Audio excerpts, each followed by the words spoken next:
Sua Bíblia, daqui a pouco nós vamos fazer a leitura.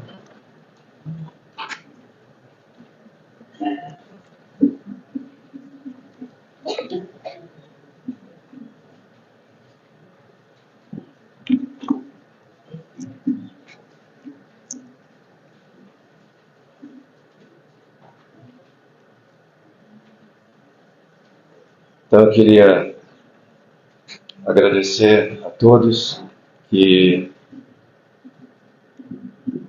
nesses dias oraram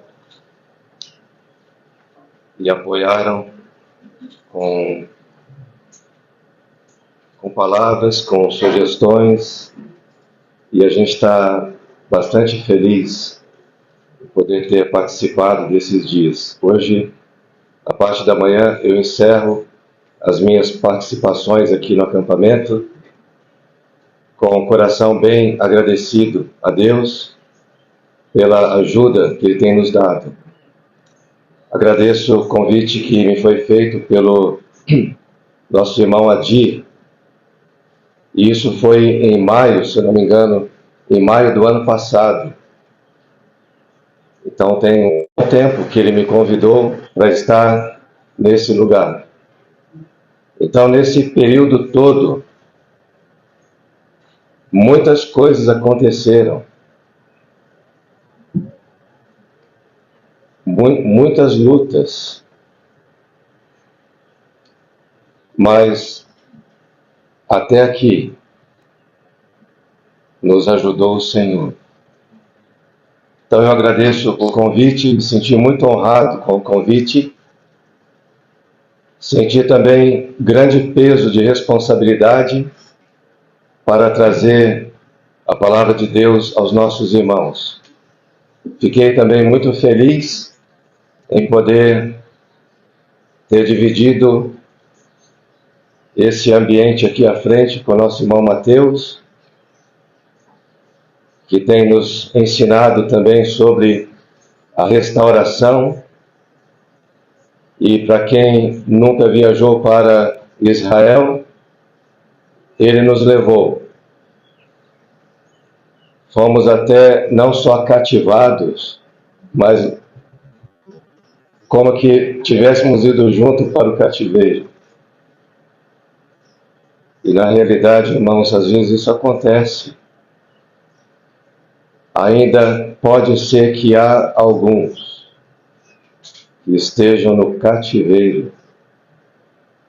Mas eu me senti muito honrado em poder ouvir a palavra de Deus aqui através de nosso irmão, sobre os jovens que deram sua cooperação e principalmente muita atenção. Eu tive hoje um bom dia muito especial. Aquela garotinha que eu parei ali, não sei se vocês perceberam, eu não sei o nome dela, eu sei que ela desceu daquela casinha que fica em cima da cozinha ali, e eu estava descendo a rampa e ela desceu. Eu vi que ela estava olhando para mim, eu olhei para ela e eu pensei, será que ela veio falar comigo? E ela veio falar comigo. E ela disse para mim o seguinte, é hoje que termina a chamada dupla. Eu não sei se é com alívio ou se é com pena, mas eu fiquei muito impressionado com aquilo. Eu falei, é hoje, moça, que a gente tem. E eu estou feliz de nós termos chegado agora à chamada nona. Porém, eu quero incentivar os nossos jovens aqui. Eu recebi uma resposta. Aquela pergunta que nós fizemos, lembra? Acabaram-se os jovens. Então eu vou embora para casa, pelo menos desse acampamento. Eu levo no meu coração a certeza que ainda tem jovens para dar prosseguimento à obra de Deus. Não acabaram jovens. Graças a Deus por isso. Então nós vamos ler Marcos capítulo 15.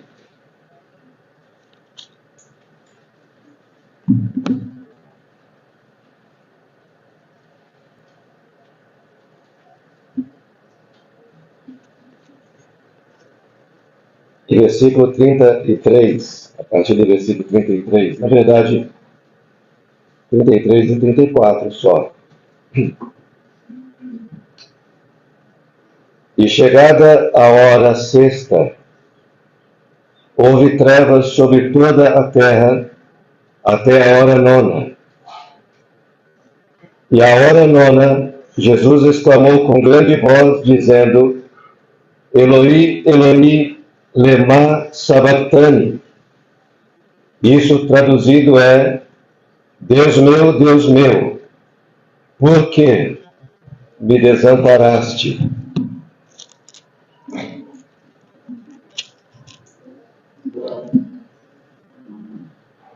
É só isso que nós vamos ler, e que Deus nos abençoe e nos ajude.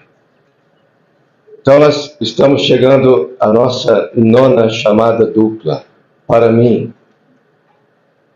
a mais solene de todas. Pois esta não é dirigida a indivíduos, ela não é dirigida a um povo, mas é uma chamada do Filho de Deus para Deus mesmo. Deus meu, por que me desamparaste? Mas antes de nós entrarmos nessas palavras, eu gostaria de dizer que lá na cruz do Calvário, o Salvador pronunciou 7 frases.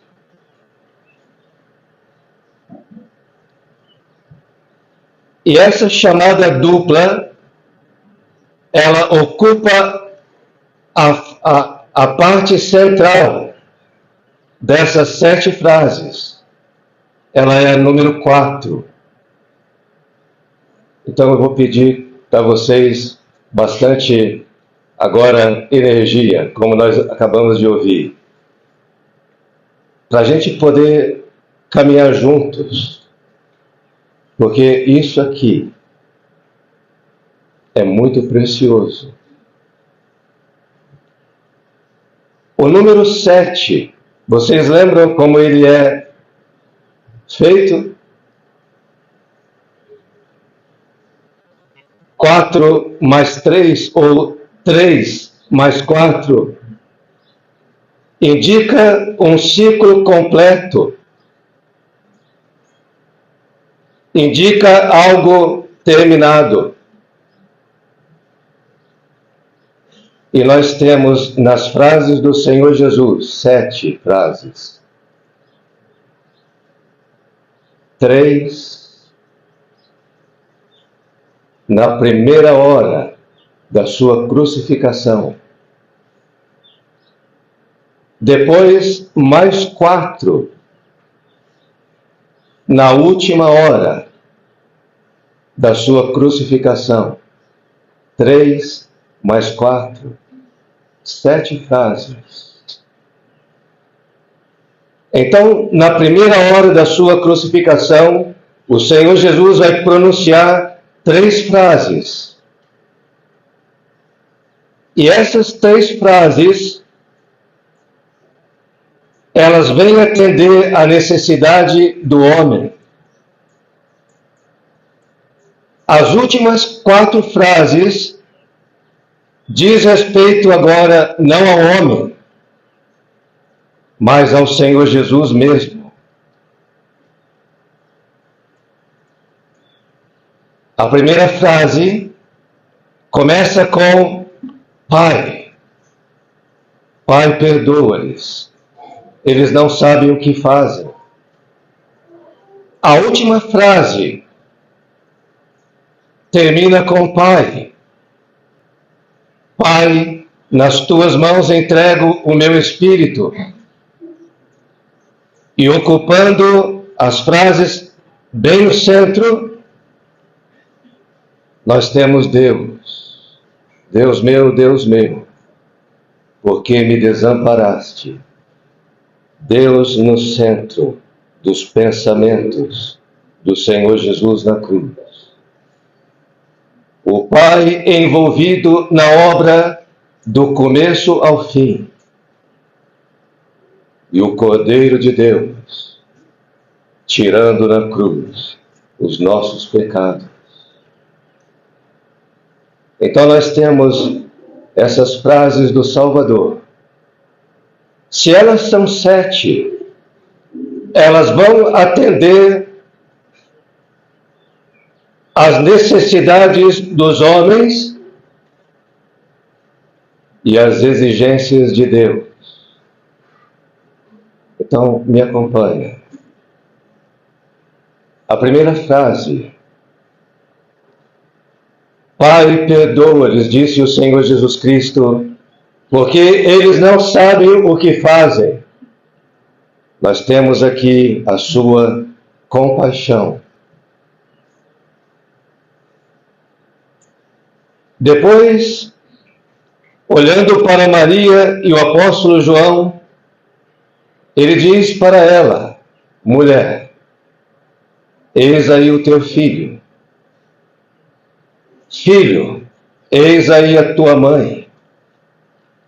Nós temos aqui a consolação e a comissão do Salvador. Um dos ladrões creu no Senhor Jesus Cristo. E o Senhor Jesus diz para ele, em verdade te digo, que hoje estarás comigo no paraíso. Temos aqui a sua companhia. Quando nós chegamos agora na última hora, então nós temos um intervalo bem grande. Da primeira hora até a última hora é um grande intervalo de silêncio. Mas a chamada dupla que nós lemos, ela vai romper o silêncio na última hora.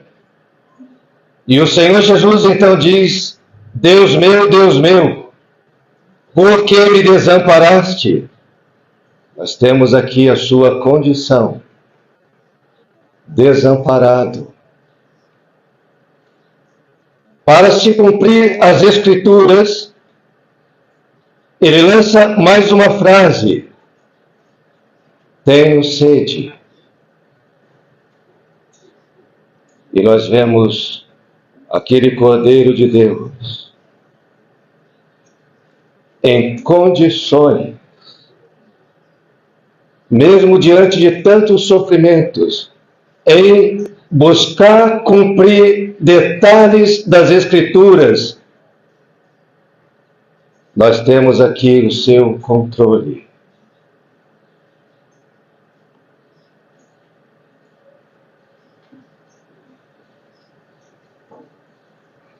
Então o Senhor Jesus diz, Deus meu, por que me desamparaste? Depois nós temos, tenho sede, mas ele vai dar agora um grande brado. Você lembra? O nosso irmão citou esses dias. A crucificação era algo terrível. Muitos morriam nos açoites. Muito sangue derramado, enfraquecendo a pessoa. Mas o Salvador, num grande brado, na última hora,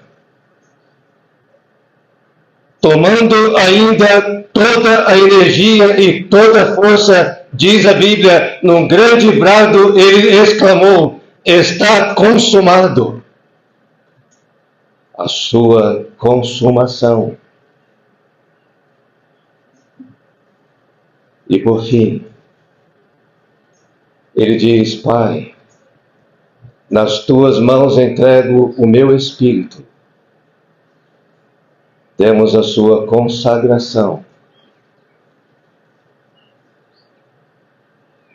Olha, irmãos, para mim, tudo aquilo que o Senhor Jesus falou atende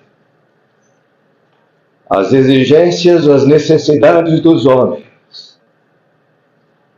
E atendeu à exigência de um Deus,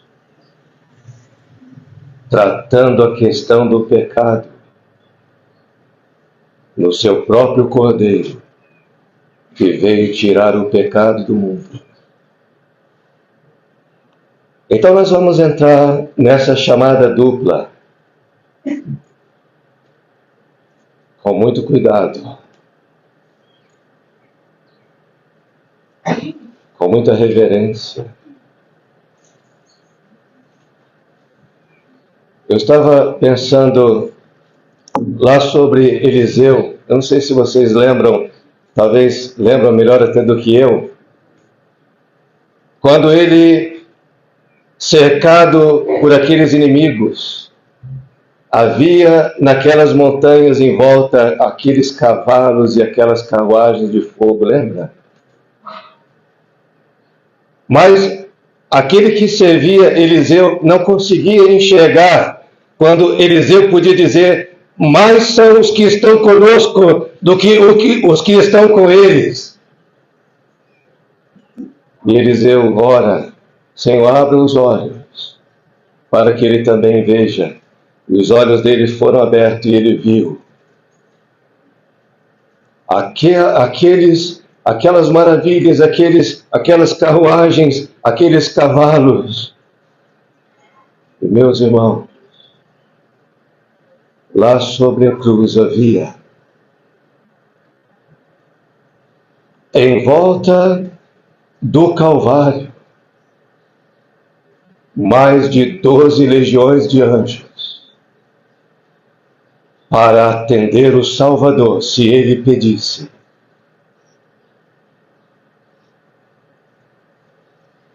Mas ele foi até o fim. Algumas mulheres que acompanharam o Senhor Jesus Cristo desde a Galiléia até Jerusalém e vinha pelo caminho servindo, elas estavam observando a crucificação e elas depois viram aonde o corpo do Senhor Jesus foi sepultado. Mas há um detalhe que talvez todos nós deveríamos realmente nos apropriar ao considerar a crucificação do Senhor Jesus. Diz a Bíblia que elas estavam de longe, observando a crucificação do Salvador. Estavam de longe.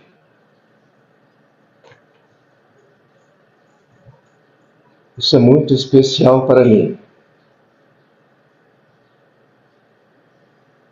A reverência dessas irmãs as impediram de chegar muito perto daquele que teve as suas vestes arrancadas. A reverência não as permitiu se aproximar tanto. E o amor delas pelo Senhor Jesus Cristo também não as deixou ir embora. Irmãos, é assim que nós devemos nos aproximar do nosso Salvador. Com reverência e com amor.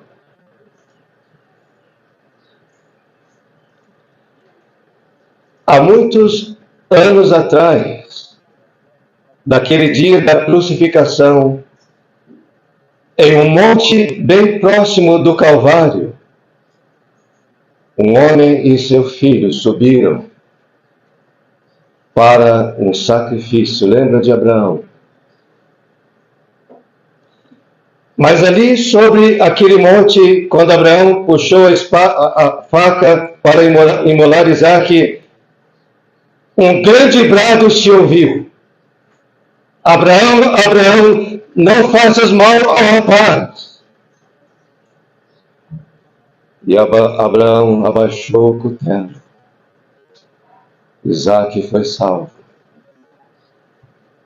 Mas aqui no Calvário, o Salvador está agora dizendo: Deus meu,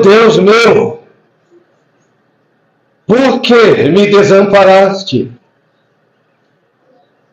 E essas palavras são completadas no Salmo 22. Deus meu, clamo de dia e não me respondes. Também de noite e não tenho sossego. Contudo, tu és santo, entronizado entre os louvores de Israel. Nossos pais, eles confiaram em ti. Confiaram e tu os livrastes. Em ti confiaram e não foram confundidos. Mas ele diz de si: mas eu sou verme e não homem, opróbrio dos homens e desprezado do povo. Todos os que me veem zombam de mim, afrouxam os lábios e meneiam as suas cabeças. Não houve quem amparasse o Salvador naquela hora, nem Deus. Irmãos, eu quero tocar num assunto com muita reverência. Que Deus nos dê força para isso.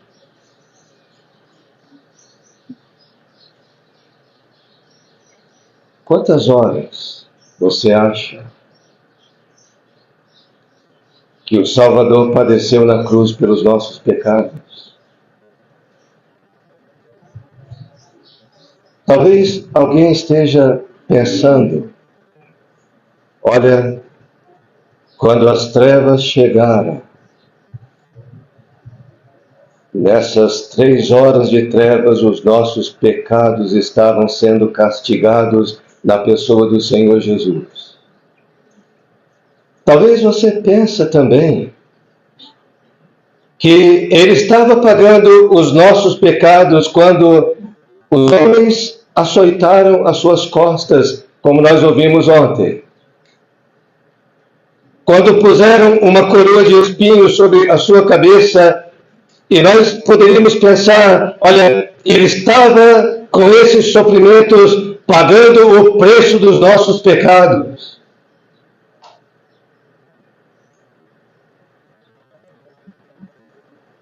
Eu quero esclarecer isso.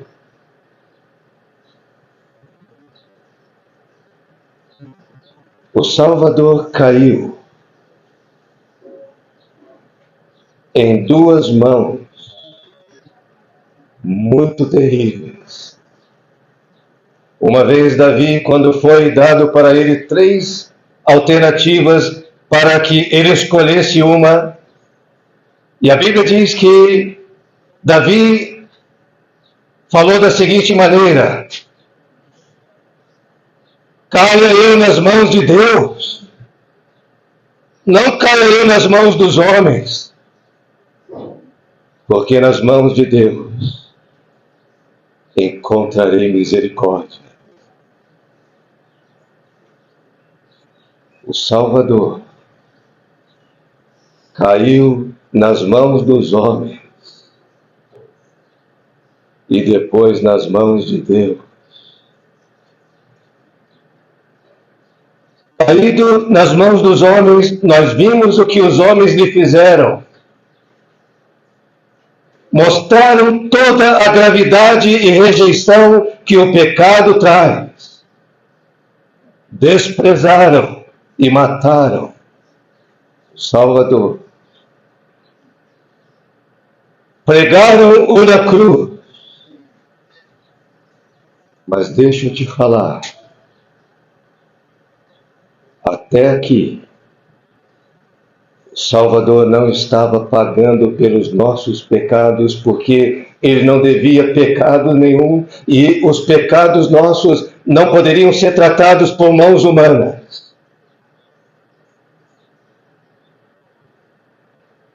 Mas quando ele foi levantado na cruz, e as mãos dos homens não podiam mais alcançar o Salvador, entrou as mãos de Deus. E diz a Bíblia, horrenda coisa é cair nas mãos de um Deus vivo. Meus irmãos, escuta bem. Os sofrimentos do Senhor Jesus não se limitaram às 3 horas de trevas, pois a Bíblia deixa bem claro: maldito todo aquele que for levantado no madeiro. De maneira que quando o Senhor Jesus foi levantado no madeiro, zerou e começou a contagem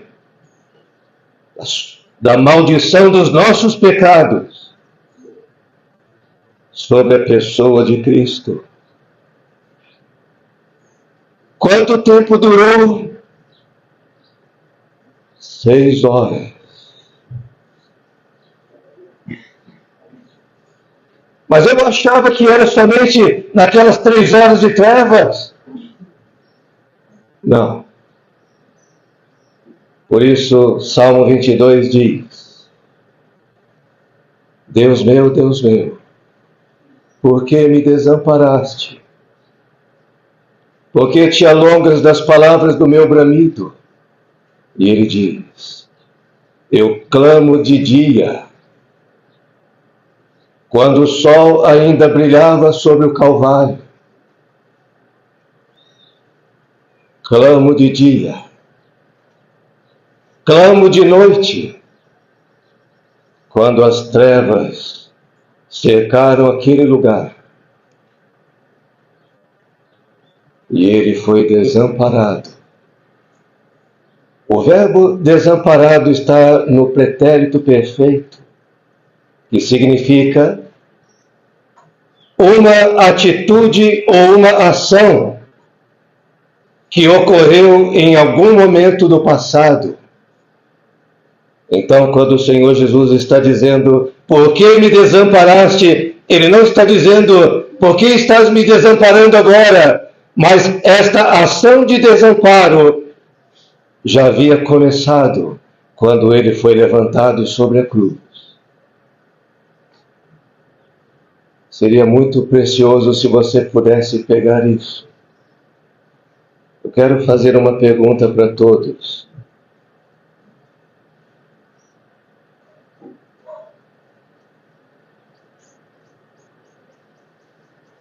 Quem foram as 2 pessoas que estavam mais próximas do Senhor Jesus Cristo na crucificação dele?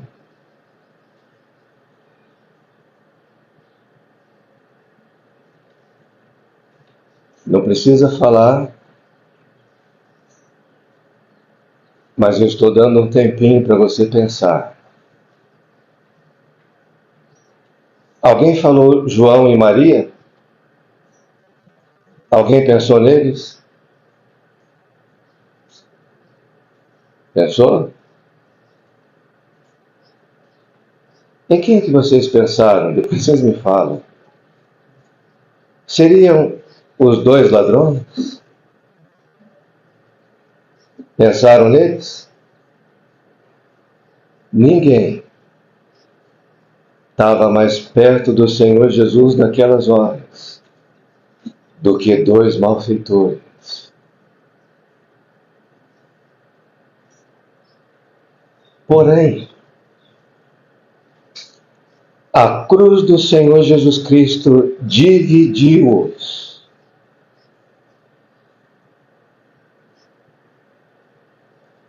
sendo crucificado no meio de malfeitores, ele os dividiu.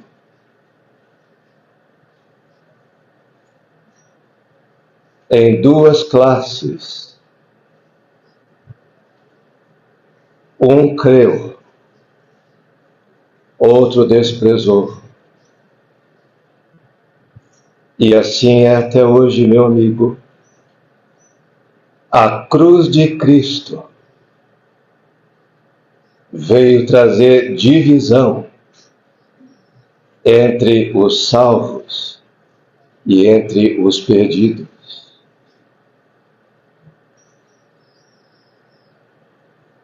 E nesses dias você tem estado tão perto da cruz de Cristo, como aqueles dois homens. Será que você não gostaria de aproveitar a obra que o Senhor Jesus Cristo fez? Ele pagou o preço dos nossos pecados sobre a cruz. Como nós ouvimos, o nosso escrito de dívida foi cravado no madeiro, exposto. Temos um documento que prova que estamos livres da dívida. Cristo pagou a nossa conta. Como disse o apóstolo Paulo certa vez para Filemão, coloca tudo na minha conta. E eu, Paulo, te digo de próprio punho, eu pagarei. E o Senhor Jesus disse para Deus um dia, coloca tudo na minha conta, o pecado do mundo inteiro, e eu pagarei. E ele pagou. Pagou de uma tal maneira que Deus agora pode dizer para o pecador, tu não precisas mais descer à sepultura nos teus pecados. Já achei resgate.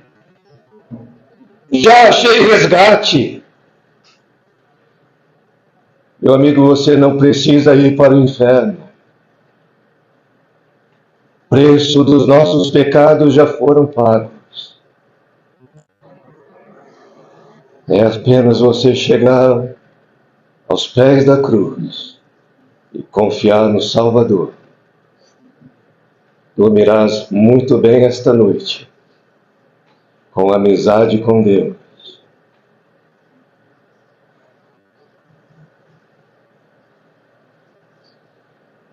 Quero, quem sabe, me preparar agora para encerrar.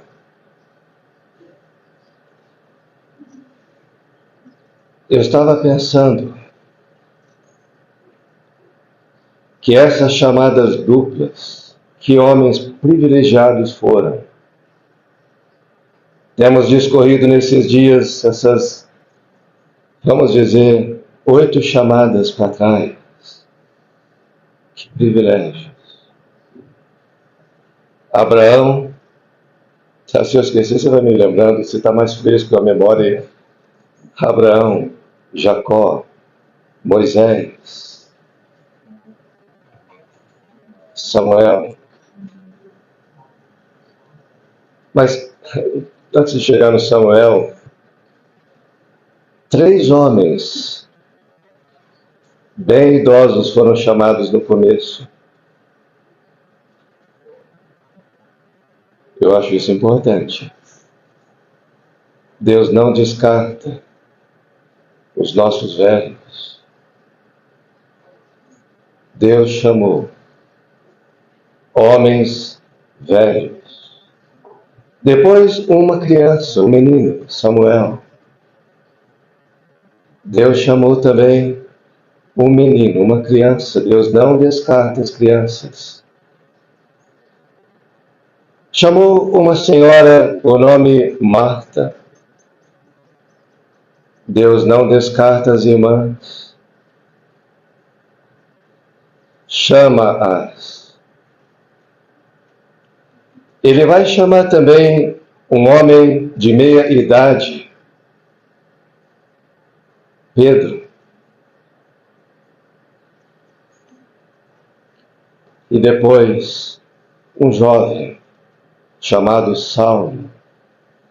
E nós vamos percebendo que ele vai chamando todas as classes, gêneros, idade, chama todos.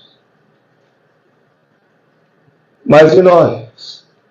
Recebemos dupla chamada também. Para mim isso é muito precioso, irmãos.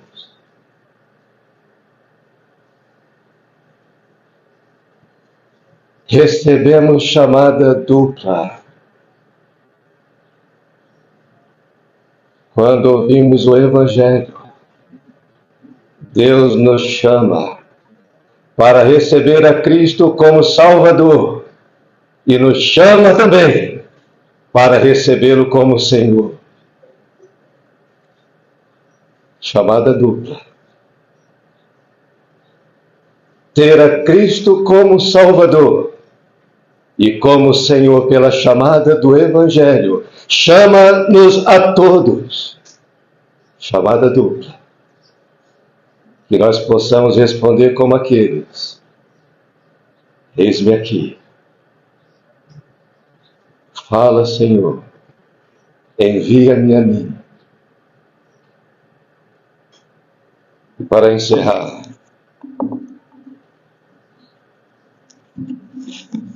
uma história.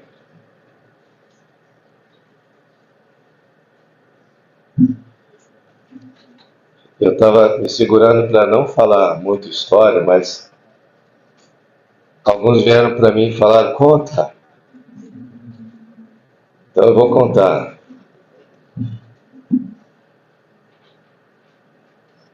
Tinha que colocar uma porta num quartinho que eu tinha feito numa casa que a gente morou em Santa Cruz da Conceição. Talvez a Lana deve lembrar dessa casa, lá em Santa Cruz. Nós tínhamos um quartinho no fundo para colocar coisas de jardim, sabe? Essas coisas assim de ferramentas e tudo mais. Mas tinha que colocar uma porta naquele quartinho lá, porque podia aparecer rato, essas coisas. Eu queria fechar com uma porta. Eu chamei um homem, um marceneiro, para assentar a porta para mim. E ele chegou em casa, colocar uma porta, tá? Uma. E ele chega com o carro dele e ele vai descendo equipamentos. E furadeira e aquelas máquinas de cortar. E eu falei para ele, ele colocou a caixa de ferramenta dele assim no chão, e eu vi que ele estava com bastante coisa para carregar. Eu falei assim: eu posso ajudar. Eu posso carregar essa caixa de ferramenta sua aqui, Daí o homem agradeceu, eu falei: então pode pegar para mim, eu já vou levando as outras coisas. Peguei a caixa de ferramenta e... que peso! Que peso! Que caixa de ferramenta pesada era aquela? Levei aquela caixa, aquela dificuldade, porque era da garagem até o fundo da casa, e aquela caixa estava pesada. No decorrer do trabalho, eu descobri a razão do peso da caixa. Ele abriu aquela caixa de ferramentas. É uma caixa de metal, ela tem vários compartimentos quando abre. E ele abriu, e eu olhei a caixa de ferramentas ali e vi meia tesoura, não era a tesoura, meia tesoura, faca sem... Tinha de tudo, ferramenta nova, ferramenta um pouco usada, pequena, grande, tinha de tudo um pouco ali. Eu descobri o peso da ferramenta explicado aqui, Eu não lembro o nome dele, mas eu olhei para ele e falei assim, puxar assunto, né? Eu falei: mas quanta ferramenta que o senhor tem, hein? Quanta ferramenta! Ele olhou para mim. E foi mesmo. Parece que olhando nos meus olhos. E falou assim: pois é. E eu uso todas. Eu uso todas. Irmãos, pode ser que você está velho. Pode ser que as pernas não funcionam tão bem como antes. Pode ter problema de saúde, ou pode estar abatido com algum problema de tristeza, uma depressão. Talvez esteja desgastado. Talvez você está triste com a perda de uma parte da sua família. Talvez o passado trouxe marcas profundas no seu coração e você está triste.